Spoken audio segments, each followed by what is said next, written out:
of, like Redfin and all those things. So I searched a couple properties. Okay.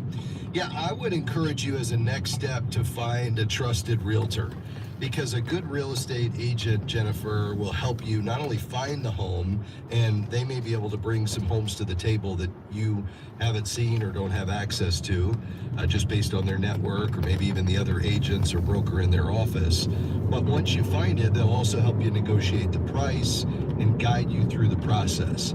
Now, you can ask friends or family for recommendations. You could even ask your lender that pre-approved you. I would also drive around the area that you are looking to move and see if you see maybe a sign that is more common than another, because oftentimes realtors will specialize in a certain part of town, and it could be that the place you want to move, you might see the same sign over and over again, and that might be a good indication that this is somebody who's really focused their business or their service to that particular part of town, which would be helpful to you.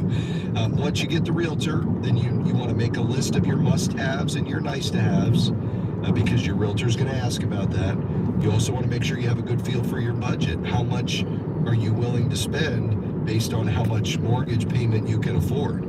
Because you want to make sure, if possible, you keep that mortgage payment, including the taxes and insurance, under 25% of your take-home pay, so you've got enough left for everything else. And then once you find the home, your agent will help you make an offer and negotiate.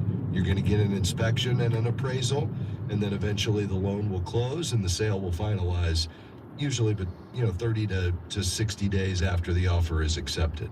Does that make sense, though? Yes, it does. Well, listen, if I can help you further at any point, don't hesitate to give me a call, and all the best to you. This is an exciting time. Hey, one quick reminder, though, just be careful. If you're not really committed to, that not to exceed price for the home purchase, you can often be swayed when you go out looking at things that you really can't afford. And you can talk yourself into, well, I could go a little bit higher because I really like this house. I would just encourage you, once you decide how much you can spend, let's not go into houses that cost more than what you can afford, because I don't want you to buy too much house and then pay for it, for the next 30 years and find yourself really squeezed financially. So anyway, hopefully that's helpful to you. Thanks for your call today. To Chicago, Amelia, how can I help you? Hi, Rob. Thank you for taking my call. Sure. I heard the gentleman talk about Eventide investing. I was wondering, by the way, I'm 60 years old. I'm retired. I'm working part-time, and I'd like to invest, but not necessarily in the stock exchange, but more like in the actual company, Eventide.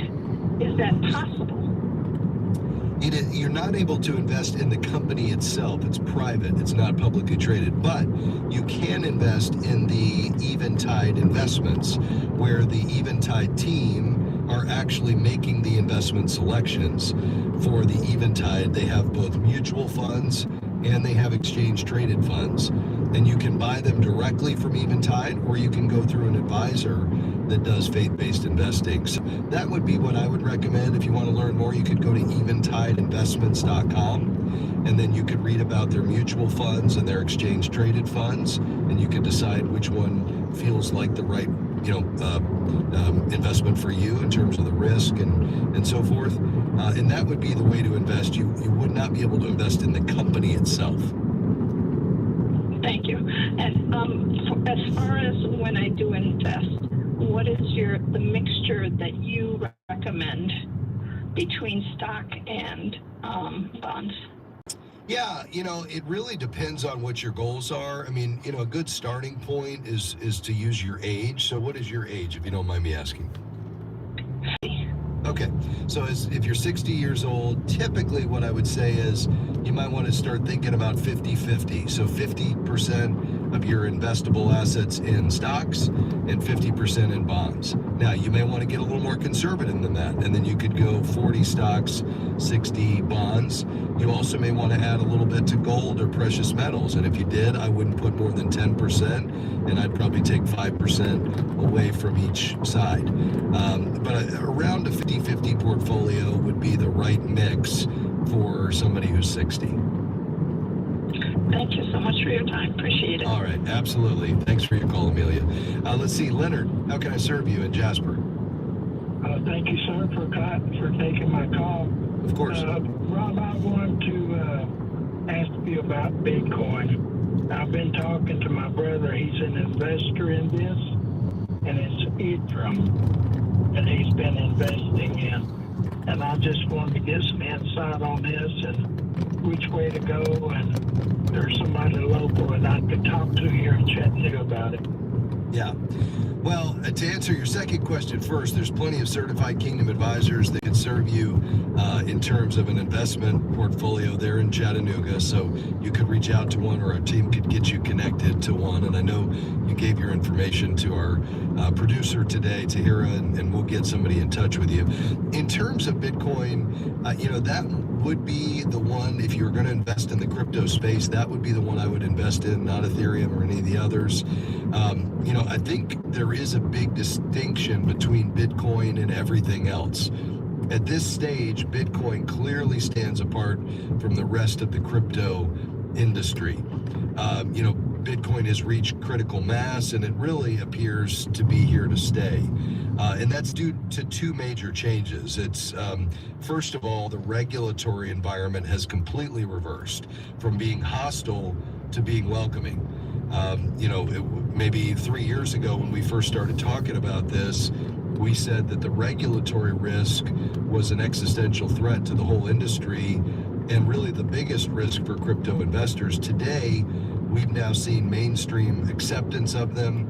There's even Bitcoin exchange traded funds that have been approved by the SEC. And we have the first openly pro-crypto president, President Trump, sitting in the Oval Office. So I think it's been a complete 180. And the ETFs are, if you want to have some exposure to Bitcoin, I would say that's the easiest way to do it, because you just buy the exchange traded fund on the exchange and you don't even have to take, possession digitally of the Bitcoin itself. I think the other thing is we've also got institutional adoption of Bitcoin as well.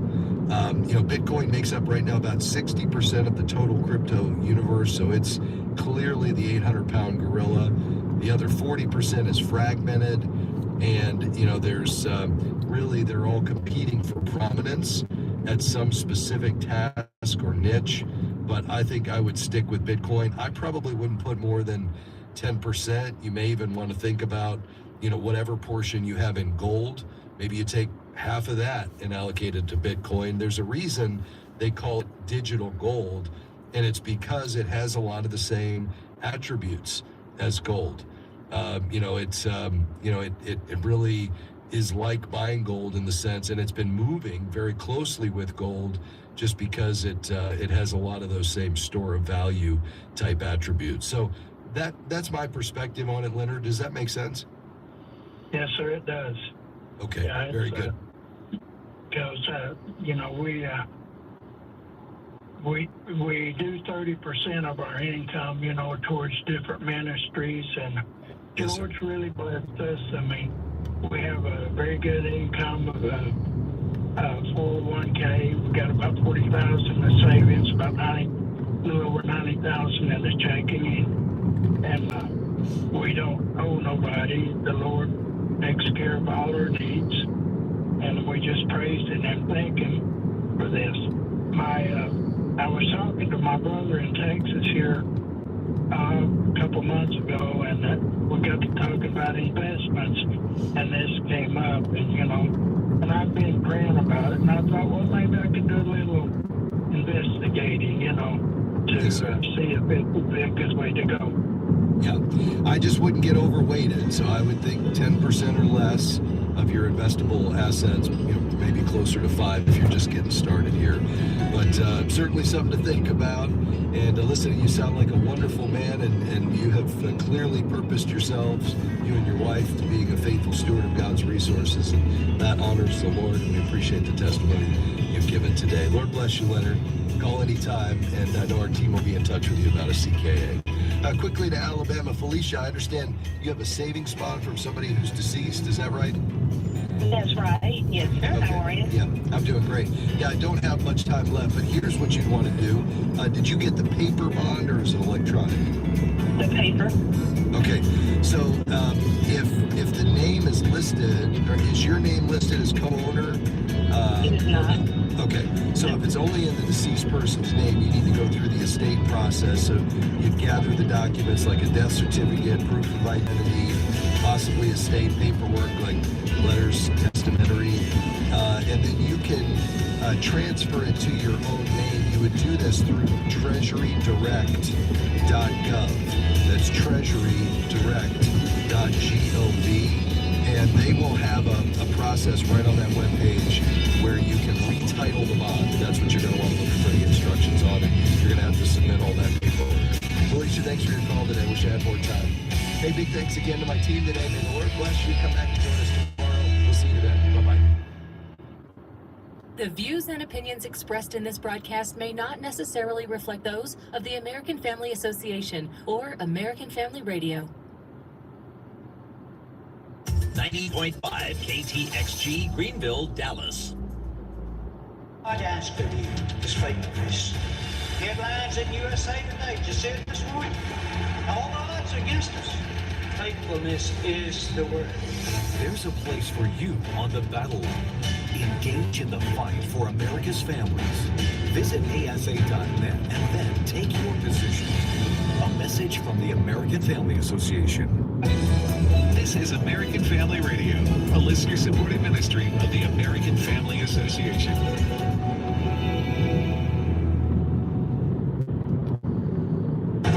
American Family News, I'm Rusty Pugh.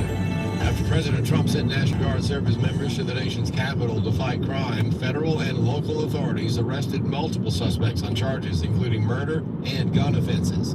David Spunt from Washington with the latest. National Guard troops took to their posts last night, patrolling the streets and neighborhoods of the nation's capital. No major incidents that we are aware of overnight. Things seem to go smooth, and that watch continued through the night. We also joined Attorney General Pam Bondi exclusively as she met with federal agents from the FBI, the ATF, Park Police, National Guard, and officers from the Metropolitan Police Department. Joining her, U.S. Attorney Janine Pirro for District of Columbia, Police Chief Pam Smith, and the heads of the ATF and U.S. Marshal. Yesterday, Bondi, FBI Director Kash Patel, and others met with D.C.'s Mayor Bowser and the city's police chief to discuss a transition plan that gives DOJ temporary control over the department. Meanwhile, the liberal media and Democrats are having a meltdown over the president's efforts to fight crime in D.C. What President Trump said about crime numbers in D.C. is flatly wrong. This is performative. That is a major exaggeration.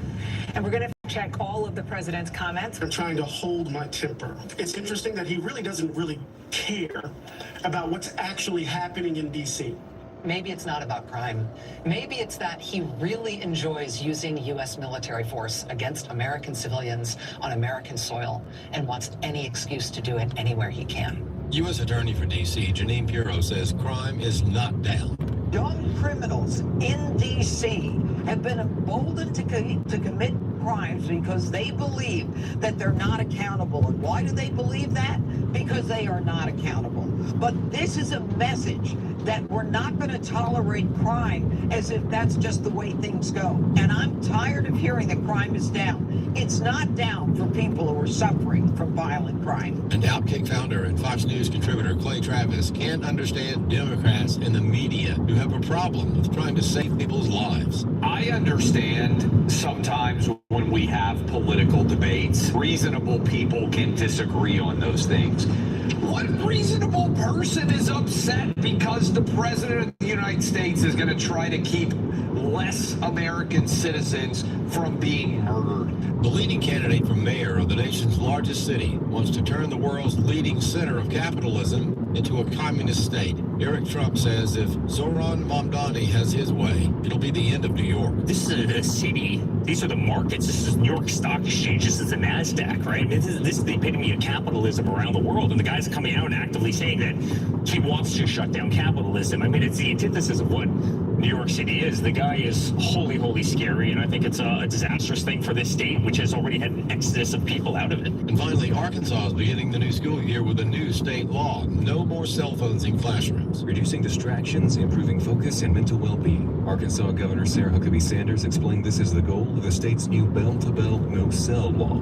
She spoke about it on Fox. You know, it's I think such a critical thing for our students. We've seen such a decline in the level of focus at our schools and a huge increase in anxiety, depression, and suicide rates directly tied to unfettered access to social media and smartphones. This will require students to put their cell phones in pouches at the beginning of the day. They get them back at the end of the day. Students are not allowed to have their phones at their desks. We started this program with a pilot program in a lot of our schools across the state over the course of the last couple of years. And with that pilot program, we saw a 51% drop in drug usage. We saw a 57% drop in behavioral issues in the classroom and a huge increase in the focus. Sanders said she knows it'll have a big impact, adding there's been a little pushback on the law, including in her own home, but that she thinks this is one of the best things they can do for their students. And I'm excited that a lot of other states are following Arkansas's lead and going bell-to-bell no-cell this year. U.S. Education Secretary of State Linda McMahon was also on Fox. McMahon said there's no one-size-fits-all for education, saying that each community needs to have curriculum that fits best for their areas. I'm Bronson Woodruff. For American Family News, I'm Rusty Pugh. I'll do some stand-up comedy, Abe will do some preaching, and I'm really excited about it. The weekend with AFA is a chance for our supporters to get better acquainted with the people and ministry you're supporting. It's a weekend with AFA, Thursday, October 2nd through Saturday, October 4th in Tupelo, Mississippi. Speakers will include Abraham Hamilton III, Jenna Ellis, Tim Barton, Tim Wildman, and more. Register at afa.net/weekend. That's afa.net/weekend. Welcome to Today's Issues, offering a Christian response to the issues of the day. Here's your host, Tim Huffman, President of the American Family Association.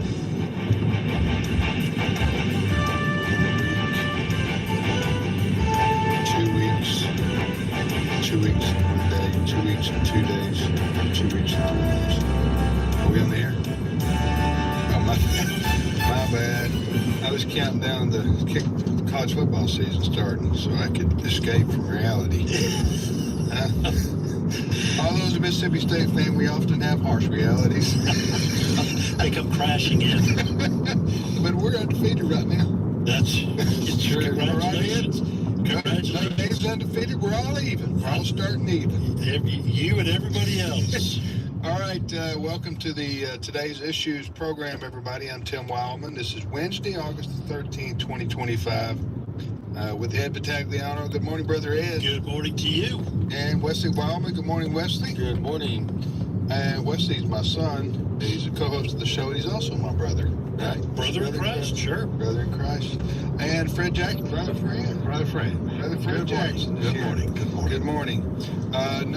So college football, which, as people know, is my favorite sport, starts pretty soon. When is Texas? Type in Texas, Ohio State kickoff. That's kind of like the kickoff game. Yeah, that's the big one for the weekend. Not this weekend, but I think it's coming up like 2 Saturdays. I know you're basically only interested in hockey season, but no, I do watch college football. Sure do. When is Texas Ohio State? I'm trying to find that game date. August the 30th. I'm about to sneeze, so that's the reason I'm delayed. August the 30th is Ohio State and Texas, but that's not the first game. They have some smaller schools. I'll watch anything that first week. Texas, Oklahoma. That says October 11th. Yeah, forget that. That's like weekend. Yeah. But anyway, the college football starts 2 weeks from now. How about that? Yes. And, what you're looking for is the first football game. What is that? I'll get you that first. What is that? All right, Fred. Well, we have to start off our show today with some very sad news out of Chattanooga, Tennessee. We have breaking news on AFN.net right now. Severe flooding And sad to report that a mom and dad and a child died last night because of the flood. When did this happen? This just broke in the last couple of hours, folks. And parts of I-24 have been shut down that go through Chattanooga. This mom and dad and this child, they were in their car, and because of the flooding, the ground is just so wet. The trees are falling. A tree fell on their car, and they passed away. There are searches underway for at least one individual missing. Fire department crews are rescuing people from cars and from their houses. Really? Yes. So this happened started raining overnight or something? This has happened in the last 14 hours or so. Okay, didn't know this. So be praying for the folks in that area. I understand that the I-24 probably, if it hasn't opened, it will be opening shortly. But some of the pictures coming out of there, I just got a chance to look at them before coming into the studio. And this, I'm not sure. I didn't see any predictions of this, like weather forecasting. This is something that just erupted in the last 12 to 14 hours, apparently. Prayers going out certainly for this family, the loss of life there, and also for at least one individual missing. So it's ongoing. yes. Okay. Yep. Well, didn't